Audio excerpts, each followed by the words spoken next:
The gentleman yields. I recognize Mr. Schmidt from the great state of Kansas, I believe. Thank you, Mr. Chairman, and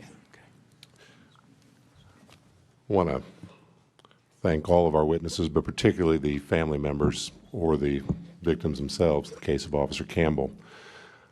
I have not met any of you personally prior to today, but I feel like I know you. I've spent 12 years as Attorney General in our state. I spent a lot of time with families who have lost everything. I always made a point to sit down with families before we made charging decisions or plea decisions or management decisions on a case, because I thought that was important to understand as we were acting on behalf of the state of Kansas within the boundaries of the law and the evidence that was in front of us. So I want to thank you for stepping forward and express my unbelievable sorrow with you, even though we've not met before today. You know, I don't know how it is here in North Carolina. I'm learning how it is in Washington, D.C. when we debate criminal justice policy, but I'll tell you how it was in Kansas for a lot of years when I served in public policy roles. Our legislature would say all the right things, including me when I was serving there.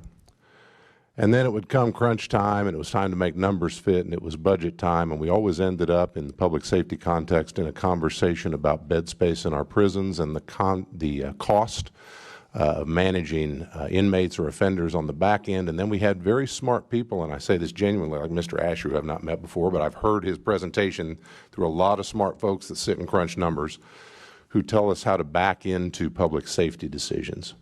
And then we would make those decisions, and I'd often vote against them, because it ended up with the decision being that you had decided how many people you were willing to pay to correct, and then you were deciding who went to the top of the list to be corrected. And everybody else wound up on early release, they wound up on work release, perhaps they wound up with a cashless bail option. We didn't have that in Kansas. We repelled that. I always thought that was backwards.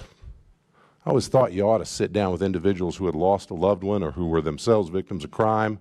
You ought to make policy decisions based on what you thought justice was in an individual case, and then you ought to make resource decisions based upon what your policy decisions were on what justice demanded. And I thought that was correct even as a fiscally conservative guy, because I think public safety is a core function of state and local government and of the federal government within our boundaries. And so I guess I would just ask, I'm going to start with Ms. King, because she's worked the system as a prosecutor. I mean, do you share that general philosophy that we ought to decide who we need off the streets first, then figure out what it costs, as opposed to deciding how much we're willing to spend and then figure out who we can get off the streets with the resources available? I think the criminal justice system is dependent upon who commits the crime. And so who commits the crime is who the resources, whether that's investigation, prosecutorial, that's how those resources are allocated, working cases against the individuals that commit the crime. Officer Campbell, how about you? You've seen both sides of the system now.